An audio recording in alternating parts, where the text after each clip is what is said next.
You know, I was 21 when my dad died. It was 4 years ago. And when I was watching the footage today, I was really thinking, like, that's just me. You know, like when Gwen is talking, like, that's me. That's how I felt. Yeah. How did you get into that, I don't know if that's how you say it, like into that mindset? Like, my character just lost somebody very important. How did you manage to do that? Somebody very close to me, a couple people actually very close to me, lost their fathers in their early 20s, including somebody in my family. So I was able to talk to people about what it would feel like to lose their father at that age. And I'm sorry that that happened in your life. And it's a very defining experience because those years, you're changing so much in those years anyway, that it completely changes the course of your life. It's different than if it happened when you were older and had already settled your life.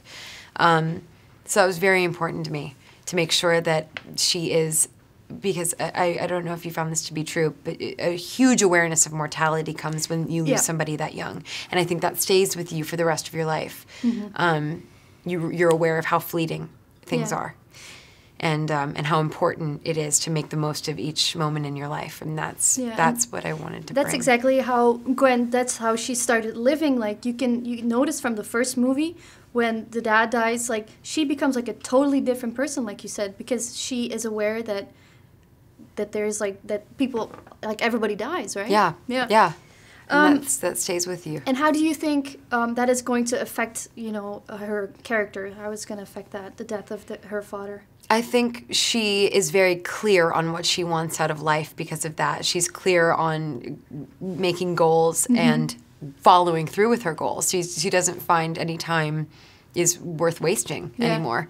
So in a way, it's a huge gift in her life, even though it is such a terrible thing to happen.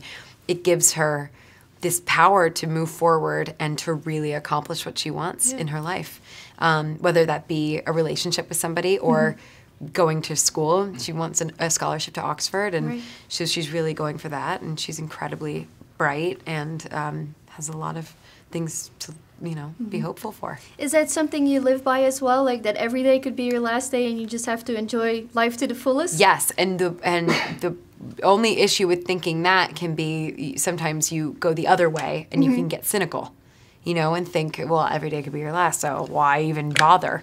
And so some days I alternate into that. Exactly, right. But when it's done in a positive way, I think it's a really, really incredible way to live. Yeah, exactly. It's the only way to live.